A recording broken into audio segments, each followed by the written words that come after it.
Cuomo. Welcome to NewsNation, where right and left come to be reasonable. I have some food for thought. Burned a lot of calories on this for you. First, Democrats are eating another one of their own, and for bad reason. You see the hit piece on Pennsylvania Senator John Fetterman this week? It relies mainly on the word of his former chief of staff, okay?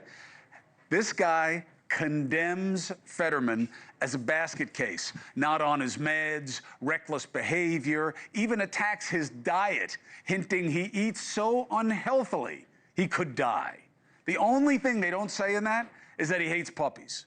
The guy's name is Adam Gentleson, the ex-staffer who was anything but gentle in this piece. And get this, he says he only talked to the reporter and crushed Fetterman because he cares about him. I guess he didn't care enough to talk directly to him about his concerns. At least that's what the senator says. But this is most likely about a different kind of concern for the ex-staffer and the Democrat elite. Fetterman has failed a purity test. Here's my theory. And let's remember, I am not a stranger to the powerful in the Democratic Party. So when I say I have a sense of what something's about, it's not just a guess, okay? After defending Fetterman's appearance, his demeanor, as well as his apparent diminished capacity in that debate, the Democrats seem to have had enough. Why? Because Fetterman has been reaching across the aisle too much for them. The senator crushes Hamas and campus protests, which, as we all know, is a pet project of the radical left. He met with Trump at Mar-a-Lago, right? That's a huge sin, right, after Trump won the election. And he worked with Republicans on passing the Laken-Riley Act and voted for 10 of Trump's cabinet picks. And now the senator is saying that Trump has keyed in correctly on the most important concern in our country, helping the majority do better when it comes to workers and economic benefits. The Democrats have had it since all of these things, hence the hit piece. Now, Democrats, this is why you lost. You can't cancel everyone who doesn't hate the right and play by your stilted rules of purity. But the bigger mistake here is that they're targeting a Democrat who has it right. Fetterman is trying to work on the issue that is the key to winning the midterms and to the long-term success of our country, addressing the yawning gap between the many who struggle and the outrageously wealthy few. Now, while the president is rightly drawing heat for his lack of strategy and faulty execution, he has zeroed in on the right problem, changing who benefits and how from the American market. This is the issue that can bring everyone together. Get away from the fringe focus and the discrete issues that are just about division and focus on the main concern of the majority. How are we doing now, and where will the jobs come in the future that give us the lives we want? The Democrats could step in with better ideas than what Trump has used thus far, all right? Instead, what have they chosen to do? Highlight that Trump has made mistakes, that he sucks, and to punish their most populist senator for wanting to seize this moment. This is the moment to see who gets the problem and finds the right solution. The president just created an amazing opportunity in this regard. He just made the right suggestion, but to the wrong people. Listen. Are you saying that your tariffs will cause some prices to go up? No, I think the tariffs are going to be great for us because it's going to make us rich. But you said some dolls are going to cost more. Isn't that an acknowledgement that some prices will go up? I don't think a beautiful baby girl that's 11 years old needs to have 30 dolls. I think they can have 3 dolls or 4 dolls. Okay. Asking people to do with less to benefit the whole. All right, virtue signaling may be the right move, but I submit to you the president is asking the wrong people to do it. And let's be clear, this is Trump's point. Trump's main money man just made the same suggestion. Listen.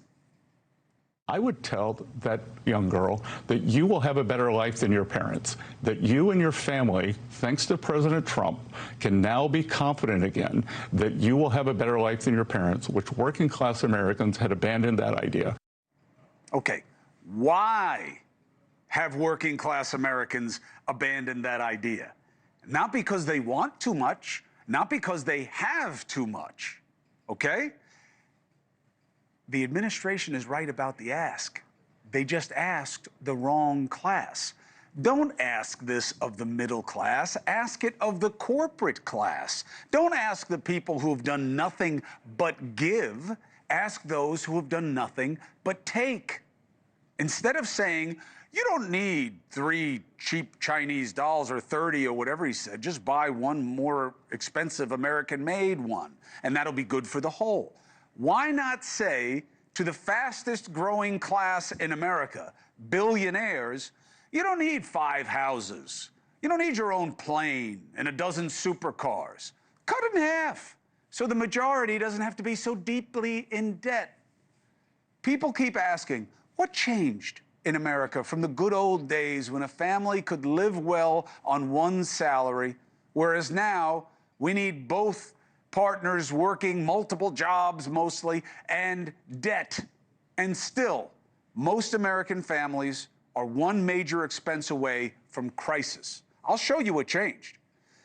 Look at the 1960s. CEOs used to make 20 times their typical workers, and there were hard feelings about that then, by the way. Look at it now. 345 times their workers. Why? Because they're making so much more money? No, not relatively. Nope. This was a choice about who benefits and how much, and it was called capitalism. But it was just a choice, right? Then other changes came because of this choice. Consumer debt in the 60s used to represent about 10% of a family's annual spending.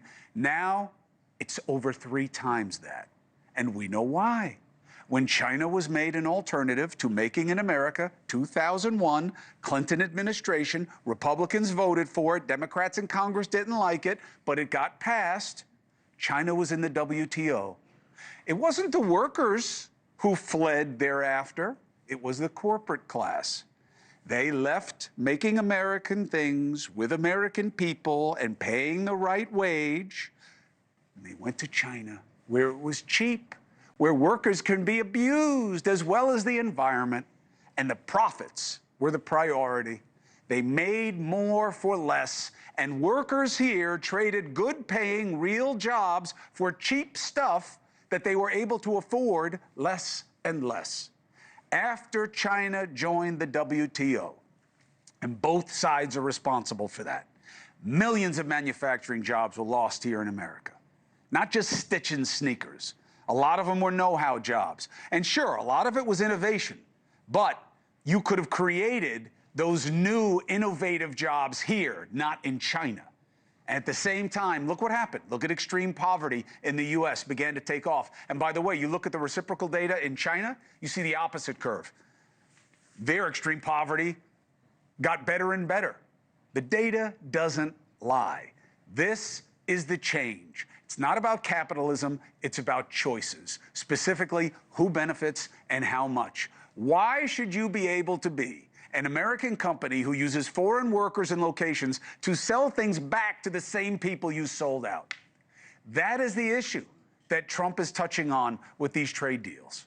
What does it take for you to want to access the largest consumer market in the history of the world? And I didn't misspeak. And I didn't exaggerate when I called billionaires the fastest growing demographic in America. 40 years ago, there were just a handful of billionaires. Today, there are nearly 1,000. This isn't the rising tide lifting all boats. It's a tsunami being surfed by the few and drowning the rest. Now, what's the rebuttal? Hey, Cuomo the commie. Corporations can do with profits as they please, brother. That's capitalism. Labor gets what the market will bear. Even when we bail out the big shots in the corporate class when it goes south for them, even when the system is designed to allow them easier access to borrowing at lower rates than the rest of us, and special protection when they go bankrupt, and special tax treatment and governmental subsidies, even so far as having government tax dollars go to paying to feed workers who don't make enough to eat well on their own salary? We weren't capitalists in the 1960s when we had an economy that worked much better for the many and not just the few. We weren't capitalists when we decided that owning a home matters enough that we should make mortgages available. Banks and other corporate players found out a way to exploit it such that today, owning a home is almost out of reach. A record number of cities demand $1 million for a starter home, but the banks are still doing just fine. The answer is that it is not about capitalism. It is about removing any notion of responsibility to the whole. And you know what that leaves you with? Just greed. It's not about capitalism. It's about greed. The corporate class became responsible to no one besides themselves. Now Trump is onto it, and so is Fetterman. And his own voters love him for it. Nearly half of the voters in Pennsylvania approve of the job that Fetterman's doing. Do you know how rare that air is? He is right to want to work with Trump or anyone to address this all-important issue. Meanwhile, again, the data tells the story. Where is Democratic Party support? Dominated by fringe issues and crazy jihads on Trump, a constant chorus of the president sucks and nothing better to offer. A historic low of 27% as a result. Don't destroy Fetterman. Join him. Get into the business of better. The side that figures out how to seize this moment, because we're focused on the right thing when we're not distracted by all this crazy circus of discrete issues and divisive culture wars. This is the issue. What do you have to give to get access to the American market? Whom do you have to feed, and how much? The side that shows they understand the problem and have the ideas to change the reality for the many and not just the few are going to be big winners in the midterms and beyond. Now, thank you for watching. Subscribe below and download our NewsNation app right now on your phone, and you will get fact-based, unbiased news for all Americans.